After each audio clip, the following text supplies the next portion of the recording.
Bonjour à tous et à tous. Merci à Occur de nous accueillir aujourd'hui pour ce webinaire que Sébastien Janin et moi-même, Grégory Nola, allons animer, vous présenter. Le thème de ce webinaire s'intitule « Nos convictions pour l'immobilier de 2011 à 2021 et jusqu'à 2031 ». Nous avons, Sébastien et moi-même, souhaité faire cette présentation je dirais aujourd'hui pour profiter, je dirais que ce marché de l'immobilier qui est extrêmement animé depuis la rentrée avec énormément d'actualités et de choses, nous permettent de pouvoir également vous donner une vision que Keys a développée ces 10 dernières années, qui est une approche très spécifique. Et on a eu l'occasion déjà de le faire par différents types de communication et d'animation, de vous partager également de nouveau ce que nous avons imaginé être l'évolution des usages et des comportements de l'immobilier sur les années à venir sur le marché immobilier français.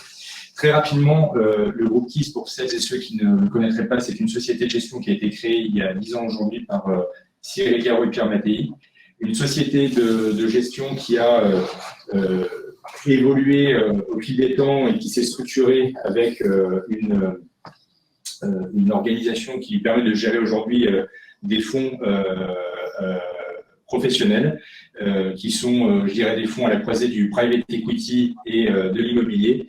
Nous avons développé différentes stratégies ces différentes années au travers notamment de fonds dédiés à des thèmes comme l'hôtellerie, comme le bureau, comme des stratégies de gestion de type value-add et d'autres véhicules plus diversifiés. C'est une société qui n'a pas forcément besoin de courir après une taille d'encours puisque nous avons une stratégie de gestion qui est extrêmement active, basée sur la multigestion immobilière, donc avec une rotation de son portefeuille qui est assez dynamique et donc qui fait que nous reconstruisons et redéveloppons notre portefeuille de manière assez chronique. Aujourd'hui, vous voyez sur ce slide, on a aujourd'hui à peu près 1,7 milliard d'actifs sous gestion. Nous souhaitons maintenir et positionner, je dirais, notre intervention sur le marché sur un positionnement qui est, on va dire, entre le low risk et le high risk, c'est-à-dire que, bien évidemment, les fonds professionnels permettent de faire des choses beaucoup plus dynamiques que les fonds grand public. Néanmoins, on reste sur une logique d'horizon de placement moyen-long terme avec la capacité de pouvoir délivrer des performances dans des environnements de marché très différents. Et pour ce faire, on utilise néanmoins une gestion patrimoniale malgré tout. 4 axes de développement chez Keys. La gestion patrimoniale, je viens d'en parler. La revalorisation d'actifs, qui est un des moteurs de performance que nous avons pu développer ces 10 dernières années, qui est aujourd'hui, je pense, pour beaucoup de nos confrères et d'opérateurs du marché, un des axes de développement privilégié, puisque le marché de l'immobilier reste suffisamment dynamique et malgré tout sous contrainte d'un certain nombre de réglementations et de contraintes même environnementales, nous obligeant à travailler sur l'existant. Et donc, ce sont bien ces stratégies-là aujourd'hui sur lesquelles nous passons une partie importante de notre temps et de notre énergie. Le co-développement, bien évidemment, avec des opérateurs et des partenaires, et le capital investissement qui est l'ADN d'une société de gestion qui fait du private equity immobilier. Ce qu'il y a je dirais, habiter Keys depuis sa création, c'est d'avoir une vision prospective, de faire vraiment de la recherche et développement, d'identifier les enjeux de demain et de pouvoir se demander à échéance 8-10 ans quel serait, je dirais, le bon actif, le bon dispositif immobilier dans une communauté, dans une ville, dans une agglomération et comment aujourd'hui intervenir pour pouvoir fabriquer cette ville de demain. Donc, on a toujours travaillé sur cette vision prospective avec un certain nombre d'indicateurs très spécifiques qui nous ont permis de construire notre méthodologie. Je dirais que si on devait résumer ce que Keys est aujourd'hui, c'est une société qui a réussi à construire des véhicules de type foncière, puisque nos deux véhicules principaux représentent grosso modo à peu près 500 millions d'actifs sous gestion pour l'un, portefeuille que nous sommes en train de céder, et un autre véhicule qui s'appelle Sélection, que vous connaissez pour la plupart, qui se dirige vers le milliard d'actifs sous gestion pour un FIA, et ensuite des véhicules de plus petite taille, qui sont des véhicules très opportunistes, qui permettent d'aller sur des thèmes bien spécifiques, comme les véhicules dédiés à l'hôtellerie, les fameux keys exploitation ou value-add, keys valeur add. On a surtout souhaité avec Sébastien vous rappeler rapidement ce que l'on a fait jusqu'à présent. On ne va pas bien évidemment passer les 40 prochaines minutes à vous parler du passé, mais vous rappeler que nous avions imaginé il y a déjà quelques années qu'il était fondamental et important pour continuer à développer les villes de s'attacher à travailler sur l'existant, donc travailler. Bien évidemment, la construction est importante, mais la rénovation d'actifs est fondamentale parce qu'il y a énormément de choses à faire. Les emplacements sont là, ils sont implantés, ils ont été utilisés. Donc, on a énormément travaillé sur ce sujet-là. Il fallait également imaginer, et ça, c'est une tendance finalement qui existe depuis un certain temps et qui s'est accélérée ces dernières années et derniers mois, la qualité de vie au travail est fondamentale. Le besoin de se sentir bien dans son espace de travail, heureux dans son espace de travail, de pouvoir travailler dans de bonnes conditions, et faisait partie des choses sur lesquelles on avait imaginé qu'une tendance allait être longue et installée. Donc, important effectivement de se projeter également sur ce sujet-là, chose qui s'est réalisée aujourd'hui. Des bureaux qui sont bien évidemment, et des espaces de travail, on appelle ça multi-usage, mais surtout, tout opérateur a constaté qu'il était très important d'avoir de la modularité et de la flexibilité, puisque toutes les entreprises ne fonctionnent pas pareil, tous les métiers ne fonctionnent pas pareil, les organisations également, et il faut qu'un actif puisse facilement évoluer et bouger en fonction de ses usages. Le bureau n'était plus seulement un lieu où on travaille, mais également un lieu où il fallait pouvoir partager des choses, vivre, puisqu'on y passe presque la moitié de sa vie. Donc, il a fallu tenir compte de ce phénomène-là. Voilà une illustration d'actifs sur lesquels on a implémenté ce genre de stratégie à Rennes. Et on a parlé du bureau, évidemment, mais également sur les locaux commerciaux. Les locaux commerciaux, c'est un actif qui est extrêmement important dans notre société, très implanté dans les portefeuilles de beaucoup de foncières, de fonds d'investissement. On sait que c'est un actif qui est très particulier, qui a évolué très très vite, puisque la technologie, l'évolution des comportements d'achat a nécessité de pouvoir très vite faire bouger les lignes pour éviter l'obsolescence des installations, des implémentations. Donc, effectivement, on ne faisait pas, il ne fallait pas faire de l'acquisition d'actifs commerciaux sans tenir compte de la manière dont les choses allaient évoluer, chose qui a été faite chez nous notamment. Bien évidemment, la transition numérique et l'évolution des comportements a été également un des moteurs de recherche chez nous. On avait identifié que certains secteurs d'activité dans le commerce étaient plus volatiles, étaient plus risqués, puisque on voyait bien aussi s'user certains grands secteurs d'activité. Je prends un exemple, le prêt-à-porter, on sait depuis maintenant 15 ans que c'est un secteur qui est difficile. On a focalisé, par exemple, notamment notre énergie sur des secteurs d'activité qui étaient résilients et qui étaient pas loin d'être de première nécessité, mais qui maintenaient finalement de manière régulière, quelle que soit la conjoncture économique, un besoin de consommation. Vous les voyez, alimentaire, première nécessité, grande surface, les lieux alternatifs. Alors, des exemples et des choses qu'on a fait. Et dernier sujet qui est assez important, on parle beaucoup de travail, on a parlé de consommation, mais le loisir et la manière de vivre a beaucoup évolué en France. On a, je dirais historiquement en France, un pays qui est extrêmement tourné vers le tourisme international, mais surtout domestique. Les gens se déplacent beaucoup en région, les gens aiment bien se déplacer dans leur ville, dans leur agglomération.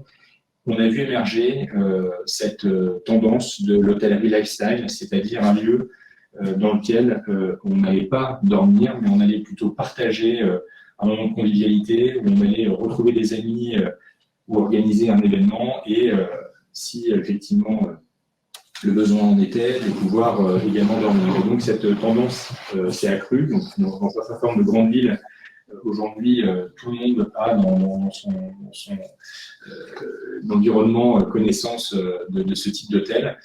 Les grands opérateurs comme Accor en ont fait des lignes de développement stratégiques, et Keys avait bien évidemment, puisque c'était un des sujets qui nous intéressait, identifié cette tendance et nous l'avons accompagné.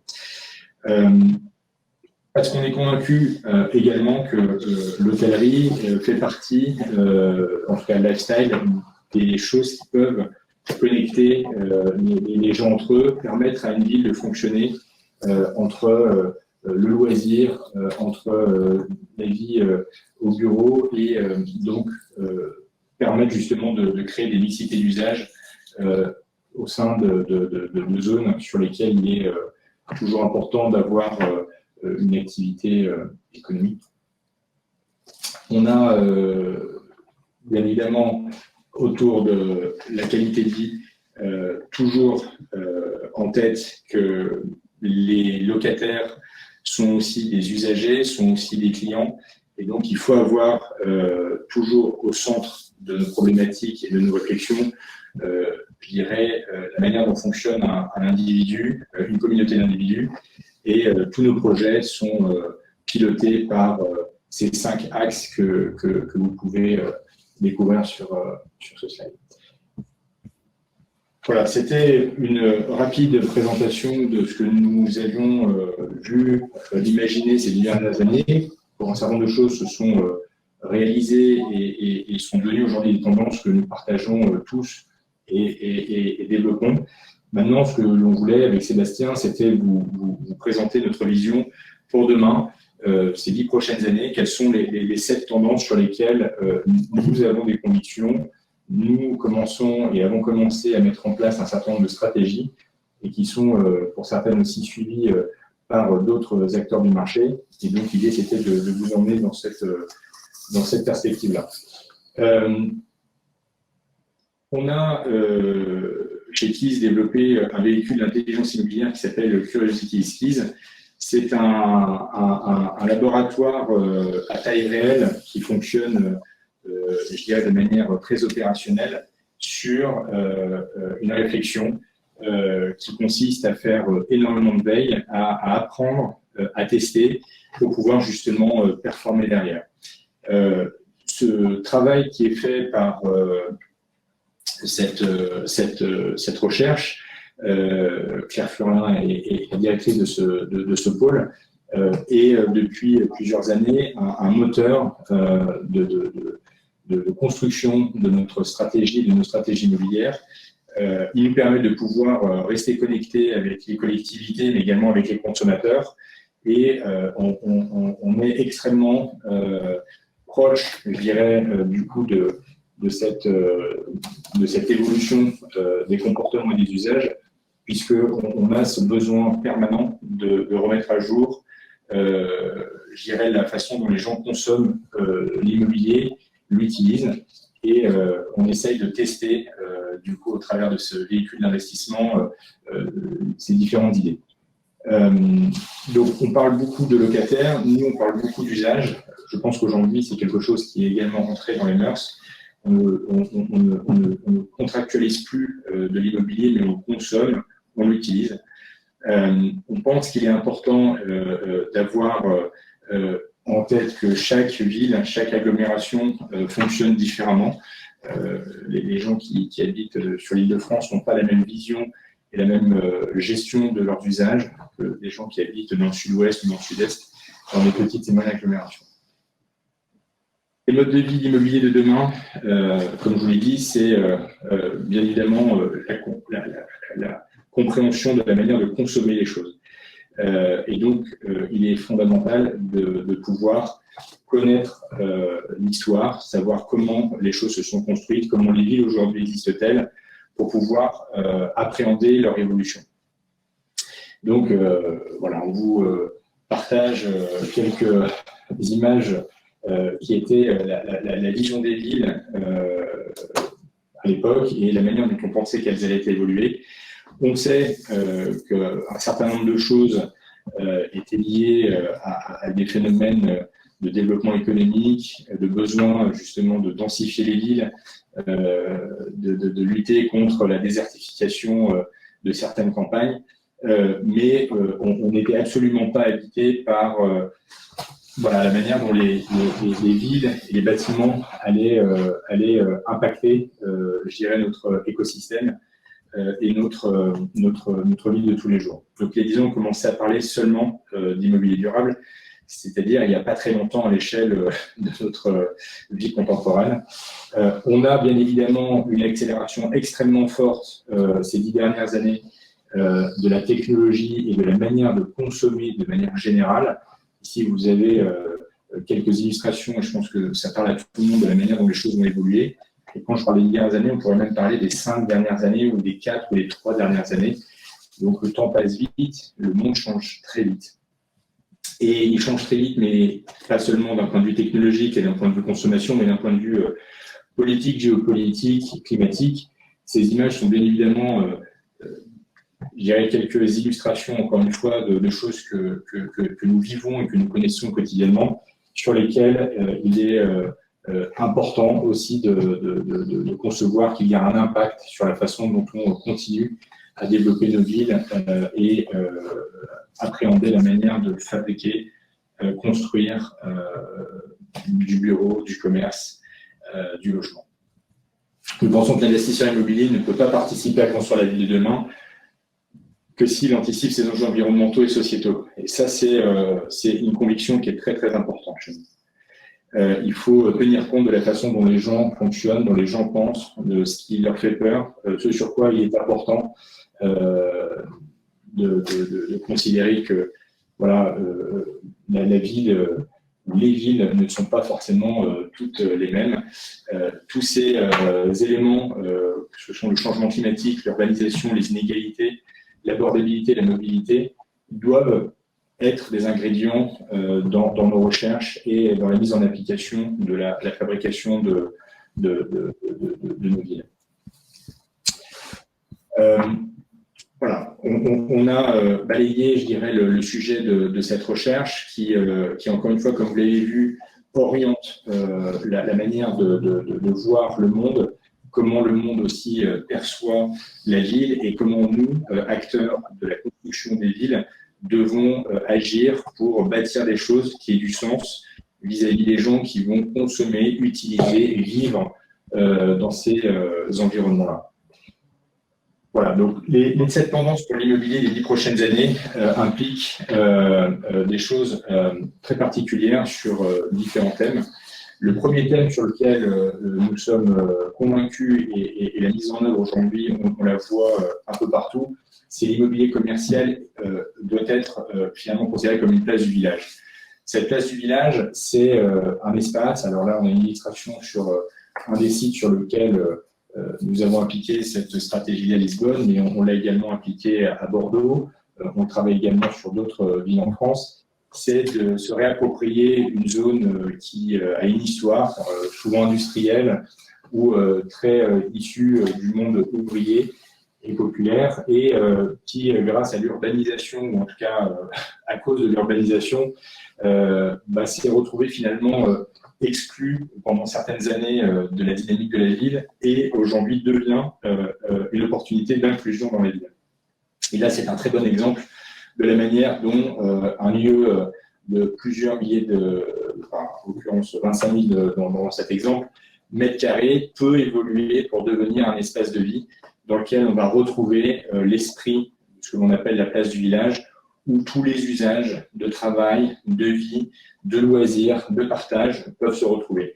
On a également une illustration, et il y en a d'autres, mais évidemment, un projet sur lequel nous travaillons depuis quelques années, qui est en train de voir le jour. C'est en plein cœur d'une agglomération de la communauté urbaine de Lyon, du Grand Lyon, reprendre la main sur une très ancienne galerie marchande exploitée par les Galeries Lafayette, qui en est propriétaire, où l'idée c'est de reprendre ou se réapproprier cet espace de vie, non pas comme un espace de commerce, mais comme une place du village, où on va pouvoir retrouver de nombreux usages, de nombreuses connexions, permettant à tout l'entourage, je dirais, urbain, que ce soit les gens qui habitent, les gens qui y travaillent, des gens qui louent, des gens qui sont propriétaires, des gens qui sont en passage, de pouvoir considérer que c'est un espace de vie et pas juste un espace de consommation.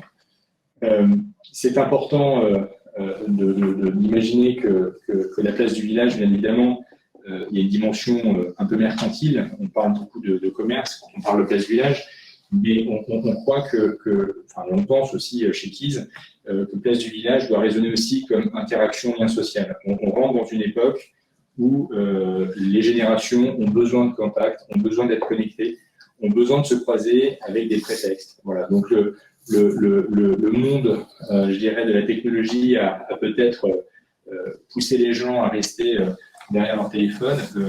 La situation sanitaire a accéléré le besoin de sociabilisation. On l'a vu lors des confinements, et ces notions de place du village nous paraissent être un très bon moyen de permettre aux gens de se reconnecter un peu partout, et avec, encore une fois, j'aime bien cette notion de prétexte ou d'usage dans un espace dans lequel on va retrouver les gens avec lesquels on a envie de partager un moment convivial.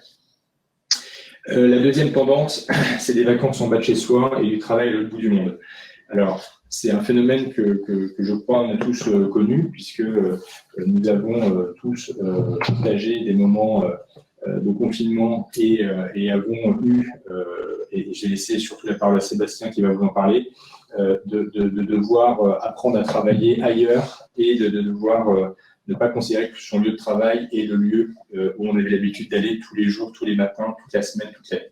Sébastien, je vais te laisser la main sur cette thématique. Merci Grégory. Juste pour revenir un tout petit peu en arrière sur la partie commerce, on nous interroge souvent sur notre capacité à investir dans l'univers du commerce qui est un univers qui est compliqué pour l'individu en tant que tel. Il se dit, mais qu'est-ce qui se passe?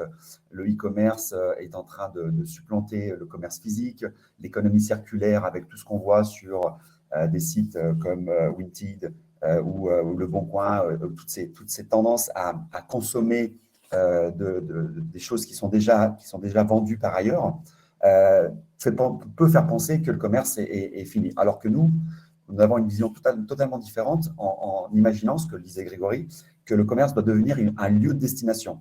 Et c'est vraiment dans cette idée-là qu'on a investi notamment dans ce LX Factory à Lisbonne depuis quelques années, qu'on va transformer le site de Galeries Lafayette qui est à Lyon pour en faire un lieu de destination complètement différent de ce qu'il existe aujourd'hui, puisqu'on va l'agrandir et on va lui apporter une programmation différente. Et cet esprit de concevoir le commerce comme étant un lien de proximité entre les citoyens, entre les riverains, est vraiment fait pour recréer un lien, recréer un mixte entre la partie, je dirais, commerciale de l'activité et la partie collectivité, pour que quelqu'un qui vient sur un lieu tel que sera bientôt, dans 2-3 ans, plutôt 3 ans, les Galeries Lafayette de Bron, viennent non seulement pour y trouver ce dont il a besoin, mais aussi pour rencontrer ses amis et rencontrer la vie qui est autour de lui. Pour l'hôtellerie, c'est exactement la même vision qu'on a, dans le sens où l'hôtellerie dite lifestyle, et vous l'avez souvent entendu ce terme, est une hôtellerie qui est devenue complètement différente de ce qu'on a connu par le passé. Et vous avez un excellent exemple avec le Mama Shelter de Toulouse, dont vous voyez certaines images, où nous avons accompagné le groupe Accor et la marque Mama Shelter pour créer un hôtel en plein cœur de la ville de Toulouse, un hôtel qui n'existait pas. On est sur l'ancien site du cinéma de la ville de Toulouse qui remonte à longtemps. On a gardé la façade de ce site et on a construit un hôtel derrière. Et l'hôtel, il est conçu dans une idée qu'il doit être ouvert sur l'extérieur. C'est un lieu de vie, encore une fois, comme le commerce précédemment. L'hôtellerie est devenue un lieu de vie et va continuer à se développer dans cette idée. L'idée étant effectivement qu'on puisse apporter autre chose. Et on ne va plus à l'hôtel seulement pour dormir, on y va pour passer un moment, pour dîner, déjeuner, rencontrer, boire un verre avec des amis, avoir une réunion de travail, passer un moment de détente sur les rooftops, puisque la plupart de ces hôtels ont aménagé soit des terrasses très agréables, soit des rooftops, soit les deux quand c'est possible. Et je vous donne un exemple précis. Aujourd'hui, j'ai la chance d'être en déplacement à Luxembourg et je suis au Mama Shelter de Luxembourg. Et Mama Shelter Luxembourg a développé, malgré le climat du Luxembourg, un magnifique rooftop qui est très utilisé par les Luxembourgeois et les gens qui travaillent à proximité, dans l'idée qu'on a un cadre agréable dans lequel on peut à la fois développer une activité professionnelle au quotidien et à la fois passer un moment et alterner ces moments. Parce que c'est ça aussi l'idée des actifs immobiliers aujourd'hui, c'est la capacité d'avoir une mixité d'usages qui permettent de faire, par exemple, d'inventer des nouveaux mots. Par exemple, chez Mama, ils ont inventé le mot workation.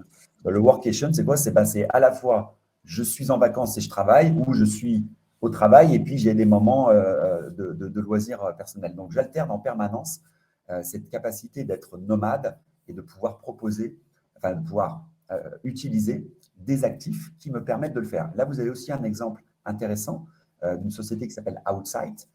Outsite est une société qui a développé ce concept et qui l'a optimisé dans l'idée que Outsite est une communauté d'utilisateurs qui vont adhérer à des tiers-lieux. Des tiers-lieux, quand on dit tiers-lieux, c'est des logements qui sont à la fois de l'hôtellerie et du bureau et qui vont pouvoir se déplacer de site en site. Alors, c'est une société qui a démarré aux États-Unis et puis qui s'est déplacée en Europe et que nous avons accompagné au travers d'un de nos fonds d'investissement qui s'appelle Keys Exploitation. Et cette société propose vraiment à ses membres de pouvoir bouger des États-Unis au Mexique, en France et ailleurs en Europe, tout en étant toujours dans une capacité de travailler partout où ils sont. Et c'est ça qui est très important, c'est de la capacité d'avoir des utilisateurs qui soient au travail, qui soient très digitaux, donc qui soient dans des activités qui sont effectivement plutôt orientées vers la nouvelle économie, et tous les business qui se développent autour de ça. Et le voyage d'affaires se transforme comme un mixte entre la vie personnelle et la vie touristique et le travail. Donc, on est vraiment dans cette continuité. On le voyait beaucoup par le passé où vous avez un certain nombre d'activités qui se déplaçaient pour aller rencontrer leurs clients. Aujourd'hui, non seulement on se déplace pour aller rencontrer ses clients, rencontrer ses fournisseurs, rencontrer ses partenaires, mais aussi pour passer un moment agréable. Et c'est tout ce que l'hôtellerie lifestyle est capable de proposer, puisqu'elle va vous amener dans un univers qui est confortable, qui est optimisé pour faire en sorte que l'ensemble des parties communes puissent générer un chiffre d'affaires, puisque c'est un point qui est très important et j'ai encore vécu l'exemple précisément hier midi. La partie bar-restaurant, qu'on appelle le F&B dans l'hôtellerie, est vraiment une part importante, voire majoritaire du chiffre d'affaires de ce type d'établissement. Vous avez 50% généralement du chiffre d'affaires qui est fait sur la partie bar-restaurant et 50% qui est fait sur la nuitée. Ce qui est très intéressant dans le modèle économique, c'est que du coup, vous n'êtes plus seulement dépendant du tourisme. Vous êtes dans l'univers économique proche, donc c'est les riverains, c'est les travailleurs et toutes les personnes qui sont à proximité qui vont venir dans votre hôtel pour consommer du bar, du restaurant, de l'activité et faire en sorte que votre hôtel y vive. Et quand un hôtel y vit, eh bien, il est attirant. Et du coup, chaque touriste qui va venir dans un lieu comme le Luxembourg va plutôt se dire je vais plutôt aller au Mama Shelter parce qu'il se passe des choses. Et comme je vous disais, j'ai vécu l'expérience hier midi puisque je n'avais pas réservé et nous étions mardi et je n'avais pas de place au restaurant. Le restaurant était plein alors que l'hôtel ne l'est pas forcément, mais le restaurant était plein et pourtant c'est un grand restaurant. J'ai dû déjeuner au bar parce que voilà, ils m'ont dit voilà, il y a une place au bar si vous voulez. Et c'était très agréable malgré tout parce qu'il s'y passe des choses. La vie est là. Et c'est ça qui est intéressant dans ce type d'univers. Merci Sébastien. Et donc pour clore cette tendance qui, comme vous l'avez vu, est très intéressante et donc tu nous l'as fait vivre vraiment de l'intérieur et live, c'est que en conclusion, tous aujourd'hui avons, je pense, eu cette expérience, notamment avec ces situations de télétravail et de devoir adapter nos lieux de travail en fonction de nos contraintes et de même la situation sanitaire dans laquelle nous étions.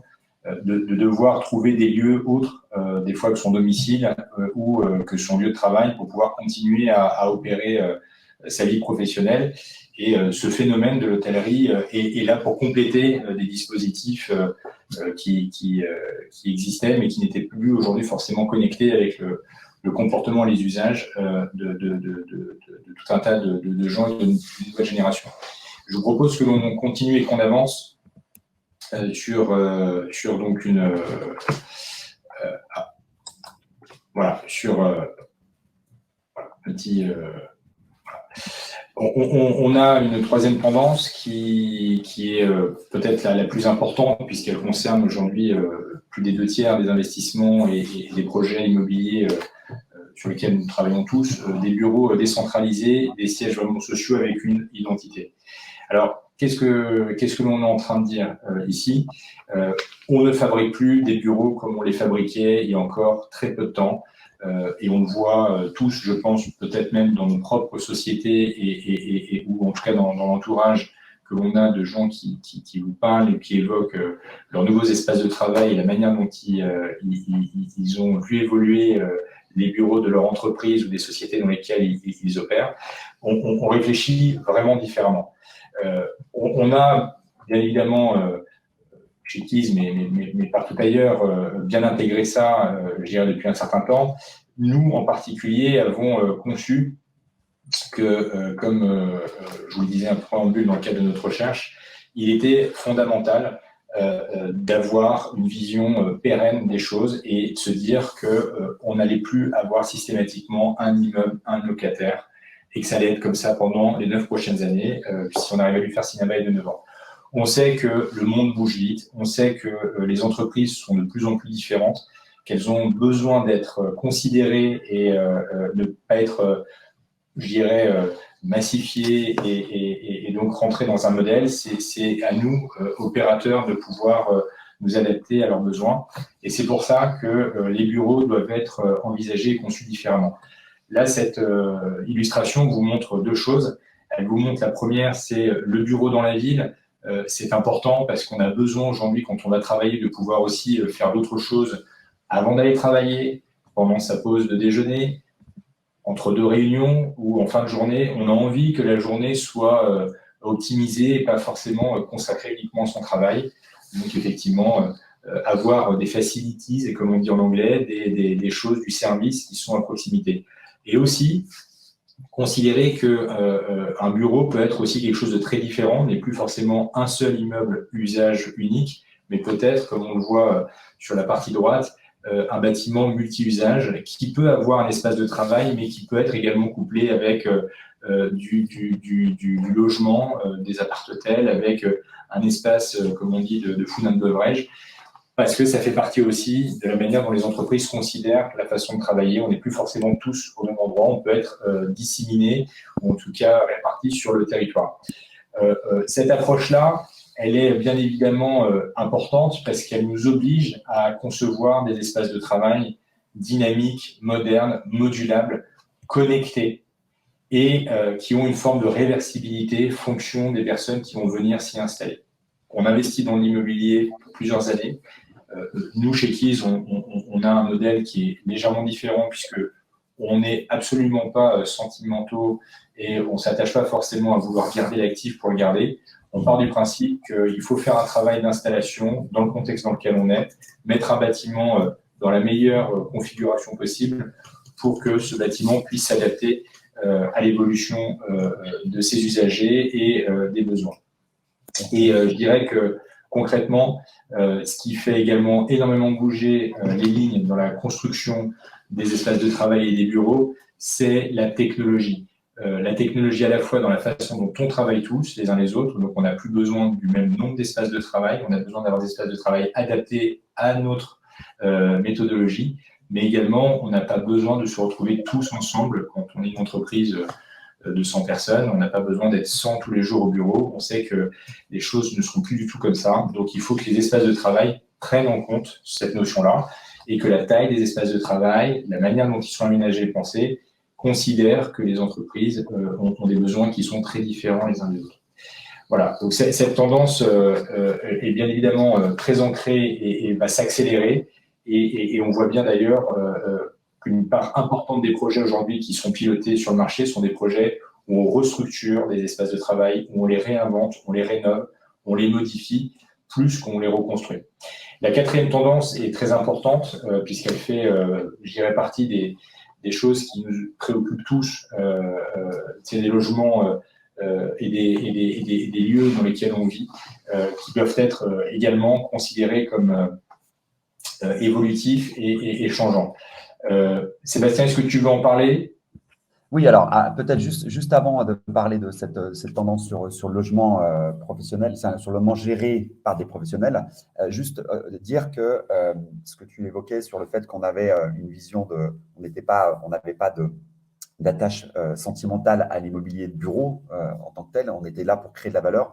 On a des illustrations qui sont parfaites avec des opérations qui se sont passées il y a peu de temps et qui ont déroulé un schéma quasi idéal de ce qu'on cherche à faire, puisque au travers de notre fonds KISS Sélection, nous avons pu créer une valeur probante, importante, en 4 ans, au travers d'immeubles que nous avons fait construire soit à Bordeaux, soit à Nice, puisque les deux cas sont déroulés de la même manière, donc scénario similaire, où nous avons fait construire un immeuble en 2017, fait construire à partir de 2017, pardon, à des immeubles de bureaux à Bordeaux ou à Nice.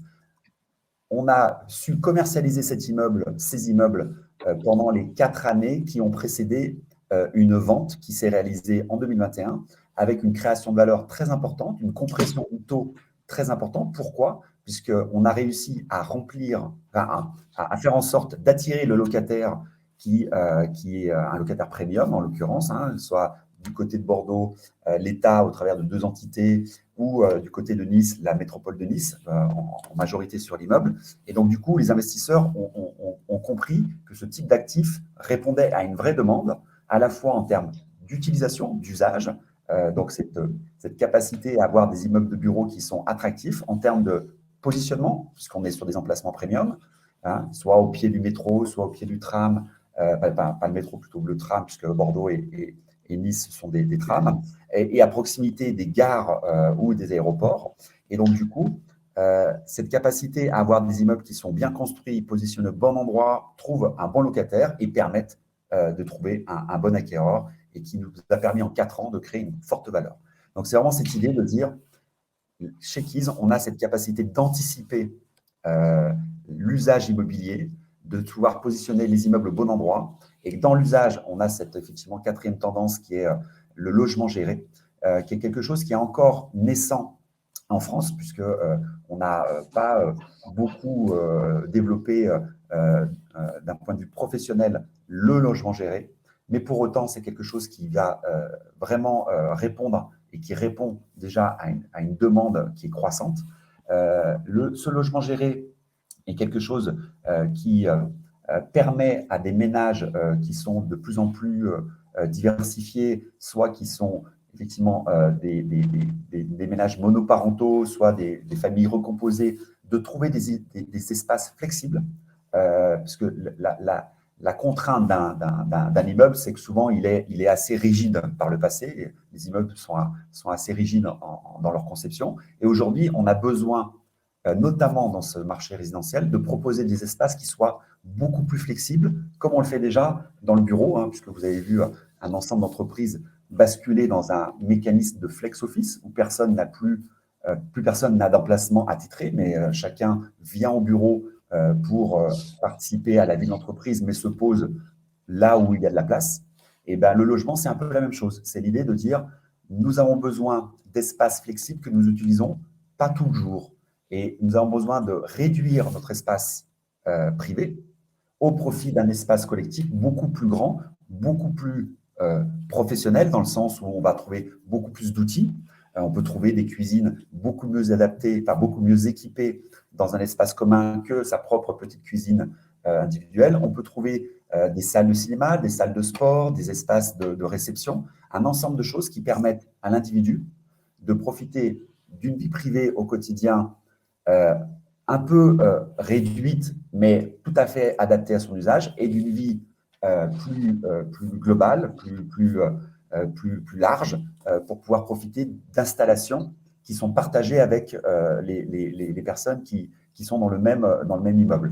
Et on le voit. Si tu me permets, Sébastien, juste un focus pour bien situer cette tendance du résidentiel géré par des professionnels.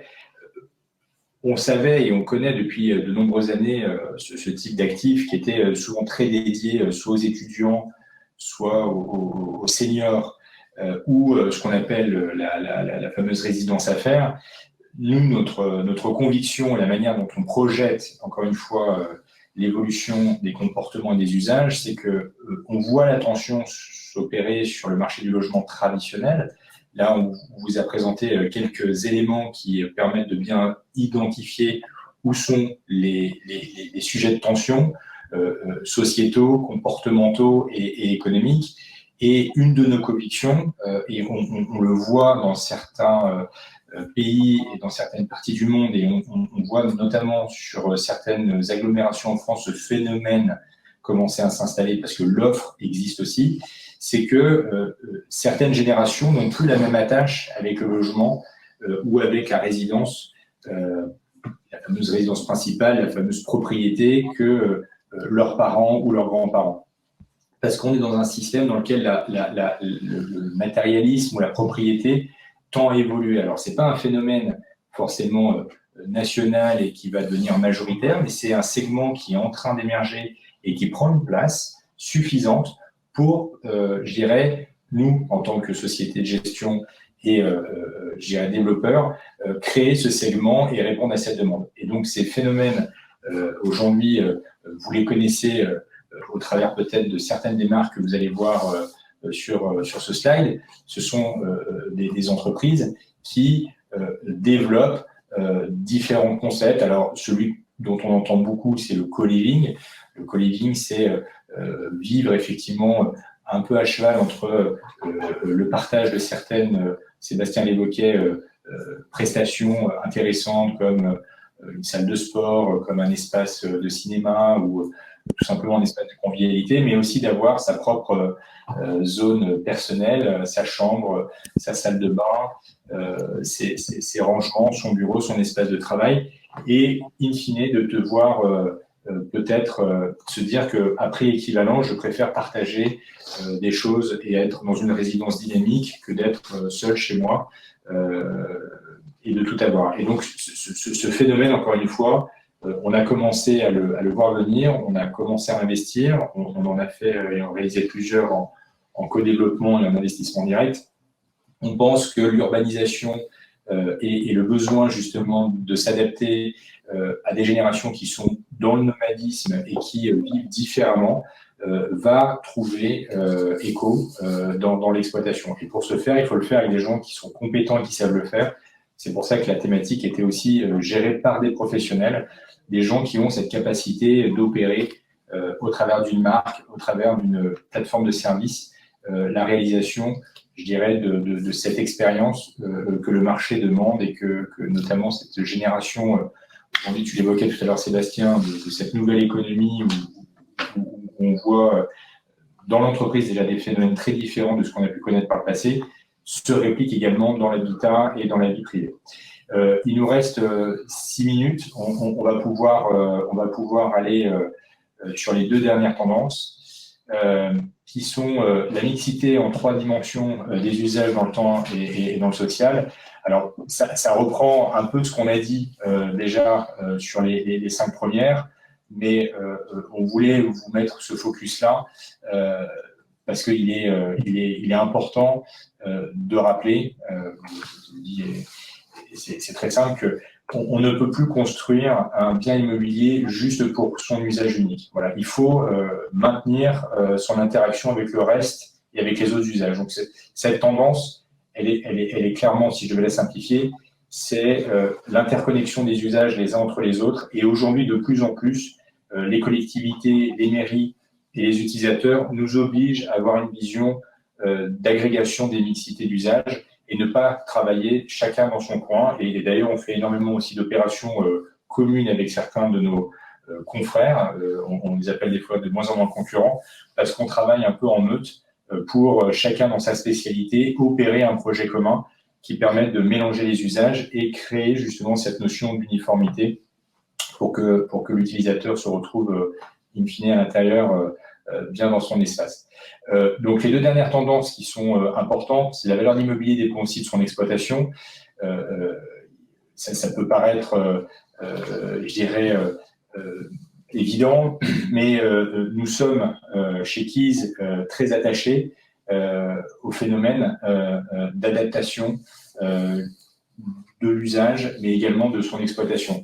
Et donc, le service du locataire ou de l'usager est fondamental. Nous sommes quelques-uns sur le marché aujourd'hui à avoir décidé de faire évoluer aussi la façon d'opérer la relation contractuelle. Nous ne sommes plus attachés au bail 369.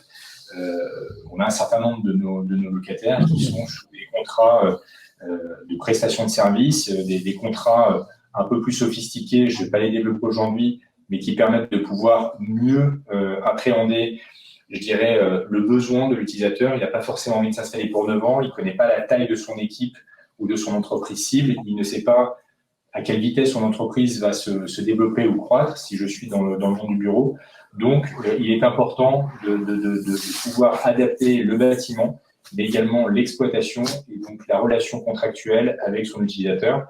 C'est pour ça que nous sommes, là c'est un focus spécifique Keys, hein, mais convaincus qu'il est important de définir son propre property parce que c'est une façon de rester collé au locataire ou à l'usager et de pouvoir continuer à faire évoluer les relations que nous avons entre nous et notamment de pouvoir sécuriser parce qu'à la fin, l'investisseur qui soutient au travers de son investissement dans nos fonds cette démarche, c'est de sécuriser le flux financier et d'éviter de se retrouver avec des trous énormes entre ce que le property peut faire à l'extérieur quand on le sous-traite et la réalité du comportement du locataire à l'intérieur du bâtiment.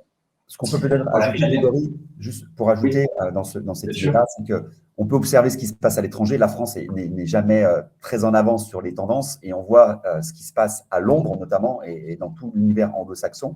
Le bail 369 n'existe plus depuis quelques années déjà. Vous ne pouvez pas louer un espace de bureau sans avoir un contrat de prestation de service et auquel cas, en fait, vous êtes dans une dynamique, quoi que vous fassiez, dans une dynamique de service liée à votre immeuble, que vous fassiez du commerce, du bureau, de l'hôtellerie, de l'activité, peu importe, l'enveloppe n'est plus suffisante à créer la valeur. L'usage de cette enveloppe est primordial et cet usage, en fait, il doit être géré par des contrats différents, par des professionnels, par des gens qui apportent du service. Je te laisse finir.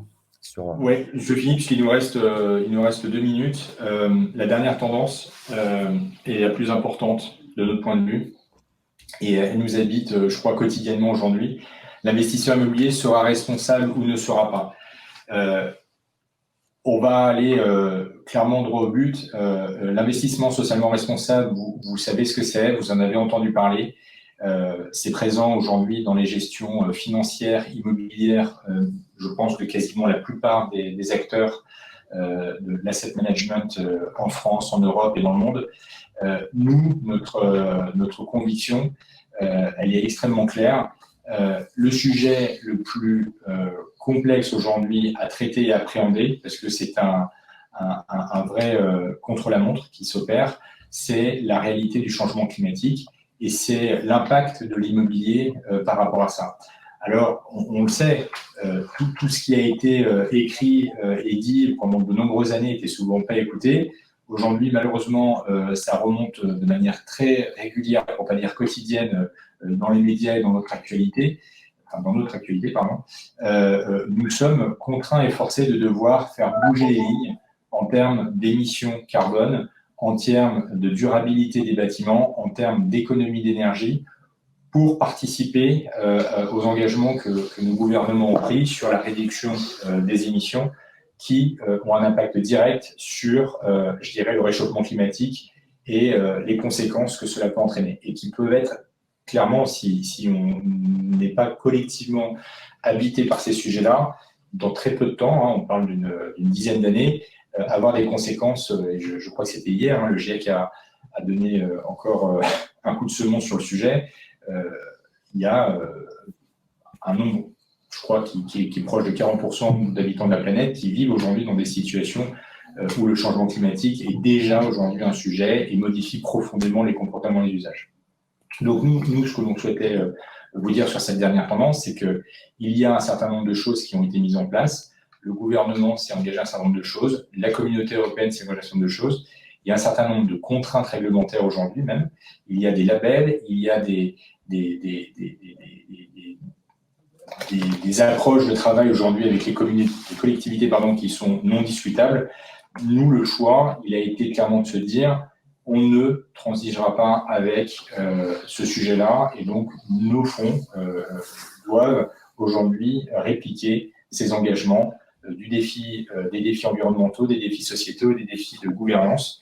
Ils sont bien évidemment labellisés ISR, mais chaque actif, chaque bâtiment doit avoir une vertu et être vertueux pour qu'on soit, in fine, je dirais, en ligne avec nos propres valeurs. Donc, voilà, la tendance numéro 7 est une tendance que l'on a de toute façon au travers des 6 précédentes, mais qui est, de notre point de vue, peut-être la plus importante. C'est pour ça qu'on prend ces 3 minutes à la fin pour en parler de manière un peu plus appuyée et puis de manière un peu provocante aussi.